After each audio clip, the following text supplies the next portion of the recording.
আগের মতো অনেক কিছুই নেই। আমি চাই যে সব কিছুর ঊর্ধ্বে, দলের ঊর্ধ্বে থেকেও সিনেমাগুলো যেন স্মুথলি চলে। আপনি জানলে অবাক হয়ে যাবেন যে অনেকের ঘরে কিন্তু প্রবলেম ওরা বাজারও করতে পারে না। প্রতি বছরে একবার করে মাউন্ট ভাইকে আমি নক দিয়েছি যে ভাই সিনেমাটার কী অবস্থা। দলীয় কোনো কারণে যদি কোনো কিছু হয়, আমি একেবারে একটা পলিটিক্সের বাইরে।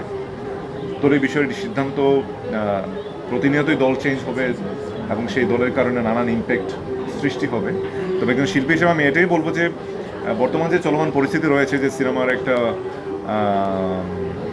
খুব খারাপ দশা যাচ্ছে সত্যি বলতে। আমাদের অনেক সিনেমার শুটিং হচ্ছে না, অনেক সিনেমা মুক্তি পাচ্ছে না এবং অনেক কাজ মাঝখানে থেমে গেছে।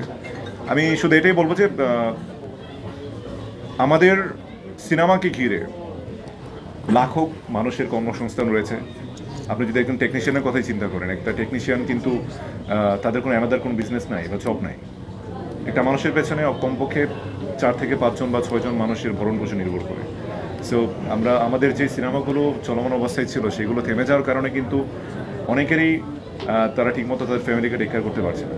সো অনেকের সঙ্গেও আমি কথা বলেছি যারা খুব দুঃখের সঙ্গে প্রকাশ করেছে যে ধরুন অনেক শিল্পীরা রয়েছেন যারা ছোটোখাটো রোল প্লে করে অনেকগুলো সিনেমাতে কাজ করে, কিন্তু ওদের ফ্যামিলির অবস্থা আপনি জানলে অবাক হয়ে যাবেন যে অনেকের ঘরে কিন্তু প্রবলেম ওরা বাজারও করতে পারে না। সো এই দশাটা আসলে আমরা শিল্পীরা কেন ফেস করি? বিজনেস স্মুথলি চলছে, অন্যান্য সেক্টরগুলো স্মুথলি চলছে, ড্রামা সেক্টরগুলো স্মুথলি চলছে, তো সেখানে আমাদের সিনেমা ইন্ডাস্ট্রির মানুষগুলো কেন সাফার করবে? এটা আমি একজন শিল্পী হিসেবে আমি খুব ব্যথিত হই যখন আমাদের এই শিল্পীদের এবং আমাদের সিনেমাকে ঘিরে যাদের কর্মসংস্থান, তাদের লাইফটা যখন অনেকটাই থেমে যায়, সেটা আসলে খুব দুঃখ লাগে।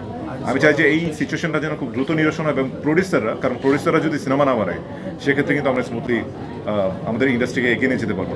সো ওদের উপরে অনেক কিছু ডিপেন্ড করছে। হয়তো আমাদের আপাত দৃষ্টিতে মনে হতে পারে যে আমাদের সিনেমা মুক্তি পাচ্ছে, হয়তো কাজ চলছে, আসলেই আগের মতো অনেক কিছুই নেই। সো আমি চাই যে সব কিছুর ঊর্ধ্বে, দলের ঊর্ধ্বে থেকেও সিনেমাগুলো যেন স্মুথলি চলে। সরকারকে আমি সেই আহ্বানটা জানাই। পথটা আসলে সিনেমাটির জন্য অমসৃণ ছিল, আমার জন্য না, কারণ এর মাঝখানে হয়তো আমার অনেক সিনেমা রিলিজ হয়ে গেছে। কিন্তু একটি পছন্দের সিনেমা হিসেবে দীর্ঘ সময় ধরে একটি সিনেমার জন্য অপেক্ষা করাটা আসলেই খুব কষ্টের এবং বেদনাদায়ক একজন শিল্পী হিসেবে। আমি প্রায়ই আসলে প্রতি বছরে একবার করে মাউন্ট ভাইকে আমি নক দিয়েছি যে ভাই সিনেমাটার কী অবস্থা। কারণ খুব বেশি যৌক্তিক ছিল, তারপরও সেন্সর বোর্ড আসলে ভালো বুঝেন, তারা আসলে চলচ্চিত্র বিশেষজ্ঞ, আমি বিশেষজ্ঞ নই।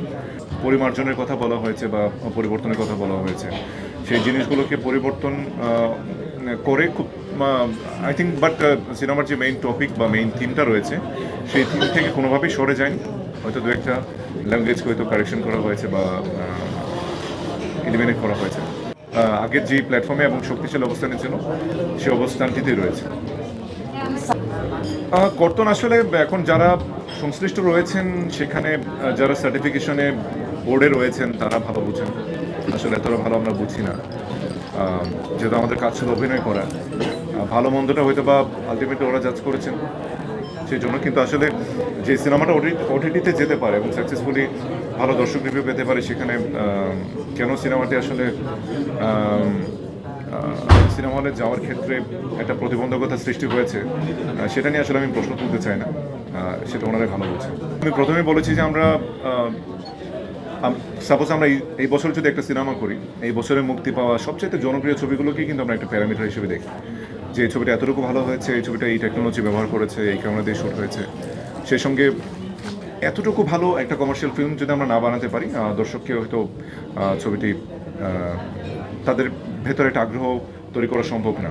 দুঃখ লাগে, সেই দুঃখ আমি গত ঈদেও আমার যে সিনেমাটি মুক্তি পেয়েছে সেটা নিয়ে আমি খুব তীব্রভাবে প্রকাশ করেছি এবং দুঃখের সঙ্গে প্রকাশ করেছি।